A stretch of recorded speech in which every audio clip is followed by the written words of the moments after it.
আসলে সুগার সম্পর্কে আপনারা যা বলতে পারবেন আমি তা বলতে পারবো না, কারণ আমরা একসঙ্গে এত ঘনিষ্ঠভাবে মিশেছিলাম এক সময়।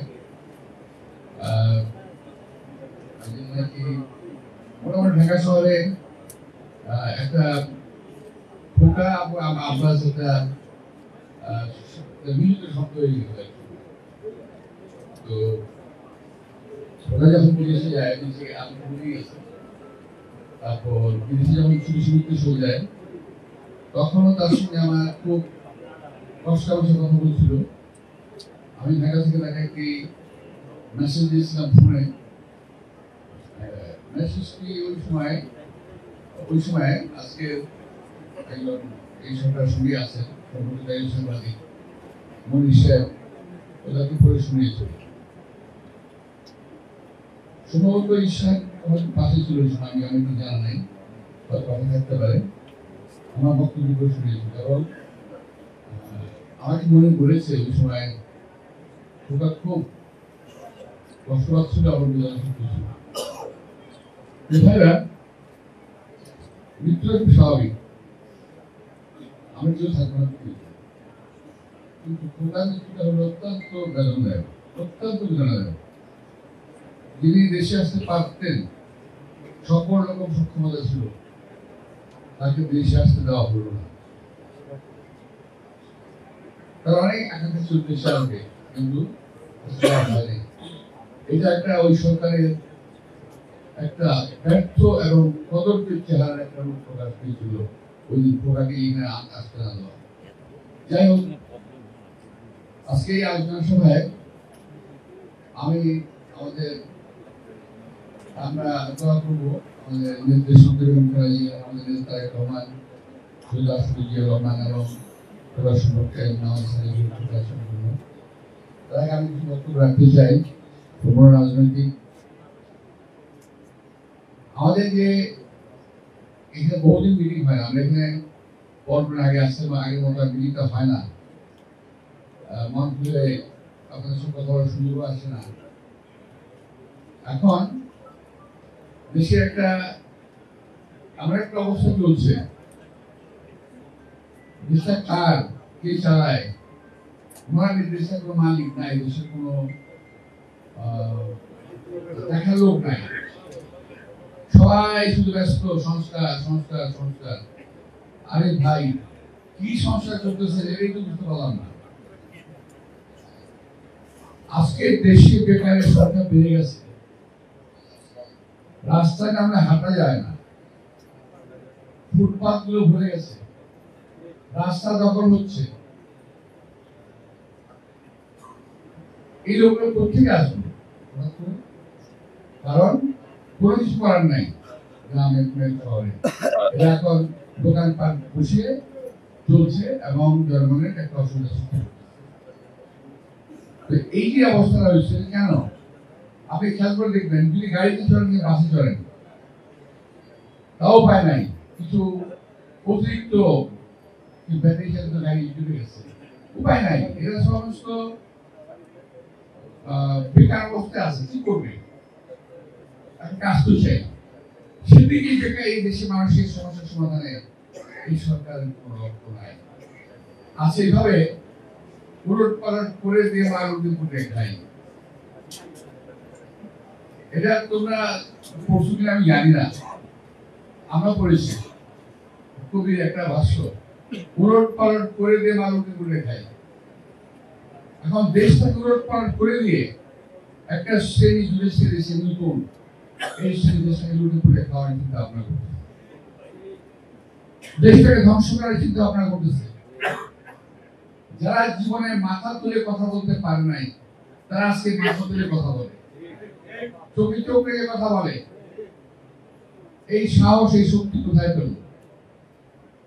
আজকের যে সরকার, তাদের কার্যক্রম স্পষ্ট বোঝা যায় যে তারা নিজস্ব শক্তি তাদের নাই। এই সরকার দুটি দলের উপরে, একটি তাদের নিজস্ব সৃষ্ট দল আর একটা পুরনো দল, এদের উপরে ভর করে সরকার টিকে আছে।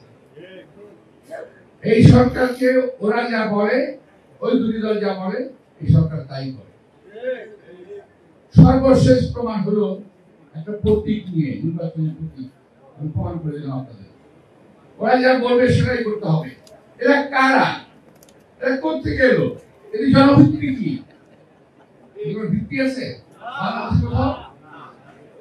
একটা নির্বাচন দিয়ে পরে ভুলে যেত কে কটা ভোট পায়। আমি খুব আশঙ্কা করছি এই দলগুলোকে জেতানোর জন্য সরকার যে কোনো অবৈধ প্রক্রিয়ার আশ্রয় নিতে পারে।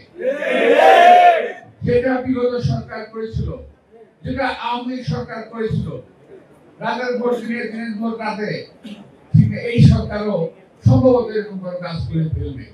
নইলে এই সমস্ত অনাকাঙ্ক্ষিত লোকজন, এই দেশের লোকের, এই দেশের জনগণ যাদেরকে প্রয়োজনীয় মনে করে না, তারা আজকে লম্বা লম্বা কথা কিভাবে বলে আমি বুঝতে পারি না। যারা এই বাংলাদেশকেই চায়নি করবে, তারা বাংলাদেশ শাসন ভাষায় আমি বুঝি না। যারা ওই সময় পাকিস্তানকে চায় নাই, 1947 সালে তারা পাকিস্তানের বিরোধিতা করেছে, 1971 সালে বাংলাদেশের বিরোধিতা করেছে, 1996 এবং আরো কয়েকটা সময় এই দেশের জনগণের মানুষের স্বার্থের কথা বিদ্যুৎ কথা বলেছে। ওরা আজকে লম্বা লম্বা কথা বলে, আজকে ধর্মের দোহাই দিয়ে দেশটাকে বিভক্ত করার চেষ্টা করছে তারা, জাতিকে বিভক্ত করার চেষ্টা করেছে তারা। আমি একটি প্রশ্নের কথা বলতে চাই এখানে। যখন শহীদ রাষ্ট্রপতি জিয়া রহমান এই দল গঠন করে, আমার সাথে তার বয়সের সম্পর্ক অনেক ছিল, অনেক গ্যাপ ছিল, অনেক গ্যাপ। সামনাসামনি বসে কথার মতো অবস্থা আমাদের ছিল না। তবুও শহীদ রাষ্ট্রপতি জিয়া রহমান ছিলেন একজন বিশাল মানবাধিকারী মানুষ। উনি ছোট বাচ্চা থেকে বুড়ো বন্ধু সবার সঙ্গে উনি কথা বলতেন, মনোনয়ন করতেন। তো আমাদের সঙ্গে যখন প্রায় কথা হইতো, করি, আমি একদিন প্রশ্ন করেছিলাম যে স্যার, কিছু স্বাধীনতা বিরোধী লোক, কিছু মুক্তিযুদ্ধ বিরোধী লোক, এদেরকে ধরা নিচ্ছেন, এটা কি হচ্ছে? এটা কি ভালো হবে? তখন তিনি বললেন গম্ভীর গলায়, এই কথা বুঝতে পারবে না, আমি তো একজন মুক্তিযোদ্ধা, আমি তো লড়াই করেছি, এই দেশকে স্বাধীন করেছি, আমি মেনে নিচ্ছি, তোমরা মেনে নিতে পারবো না কেন? আমি মেনে নিচ্ছি এই কারণে, একটা কথা মনে রাখবে, জাতিকে বিভক্ত করে কখনো দেশের মঙ্গল করা যাবে না। জাতিকে বিভক্ত রেখে দেশের মঙ্গল কখনো হয় না। সুতরাং ঐক্যবদ্ধ হতে হবে। আমরা সেই দলে দল করি, আমরা জাতিকে বিভক্ত হতে দিতে চাই না, আমরা জাতিকে বিভক্ত করতে পারি না। তবে একটি শ্রেণী আছে যারা জাতিকে বিভক্ত করে ফায়দা উঠতে চায়, যারা জাতিকে বিভক্ত করে এই দেশকে যারা সর্বনাশ করে দিয়ে গেছে, সে আওয়ামী ফ্যাসিস্ট বাহিনীকে আবার পুনর্বাসিত করতে চায় বাংলাদেশের মাটিতে, যেটা বাংলাদেশের লোক কখনো এটা হতে দেবে না। আপনি খেয়াল করে দেখবেন তারা আসলে এত লাভ হচ্ছে কেন? তারা লাভ হচ্ছে এই কারণে, তারা বুঝে নিচ্ছে যে আওয়ামী লীগের ভোটগুলো আওয়ামী লীগ হবে, এরকম একটা ধারণা হয়ে গেছে। না, এটা সঠিক নয়। সকল আওয়ামী লীগ একটা অন্য কাউকে ভোট দেবে না, তারা দেশপ্রেমিক দলকে ভোট দেবে, আমি বিশ্বাস করি। তো প্রিয় ভাইয়েরা, আজকে কালকে আমাদের একটা সভা হয়েছে, সভায় প্রার্থী ঘোষণা করা হয়েছে। আমার ভালো লাগছে, আমাদের অত্যন্ত, আমার এই বয়সে কিংবা আরো কম বয়সে আমি প্রথম পার্লামেন্ট নির্বাচন করি 1991 সালে।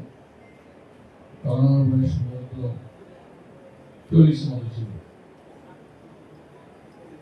হ্যাঁ, তো এখানে আমাদের সন্তান তুল্য আমার সন্তান দুজনই আছেন, রবিন এবং ইশরাক।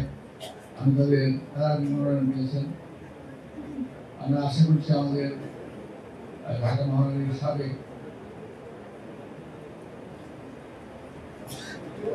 সাধারণ সম্পাদক। আমরা তার মনোনয়নটা আশা করি যে আমরা তার মনোনয়নটা পাবো, পাবো অবশ্যই। তো আমাকে মনোনয়ন দেওয়া হয়েছে। তো আমার থেকে বেশি খুশি হয়েছি আমাদের সিরাজপুর যারা পেয়েছে তাদের জন্য, এবং নতুন পুরনো মিলে একটি আমার মনে হয় যে মনোনয়নটা হয়েছে, একটা সুন্দর মনোনয়ন হয়েছে। হ্যাঁ, নিঃসন্দেহে অনেকে আঘাতপ্রাপ্ত হয়েছে, কষ্ট পেয়েছে। চেয়ারম্যান সাহেব যেটা করেছেন, চিন্তা করেছেন, আমরা অনেক সুবিধার চেষ্টা করেছি, গ্রহণ করেছি।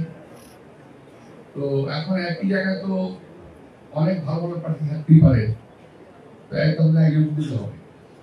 তো উনি সেটাই করেছেন। তো আমরা সবাই মিলে যদি কাজ করি, আমরা যে নির্বাচনী বিশাল একটা যাত্রার নির্বাচনী পথে আমরা হয়েছি, সেখানে আমাদেরকে জয়লাভ করতে হবে। সেটাকে মাথায় রেখে আমরা সবাই একভাবে কাজ করব, এটা কোনো চিন্তা করতে হবে। প্রিয় ভাইরা, আমি আবারও সাদেক হোসেন খোকার আত্মার মাগফিরাত কামনা করে, সুস্থতা কামনা করে, রাসূল রহমান আত্মার মাগফিরাত কামনা করে, এবং আমাদের নেতা তাদের প্রমাণের কামনা করে আমি আবার খুশি করছি। সবাইকে ধন্যবাদ।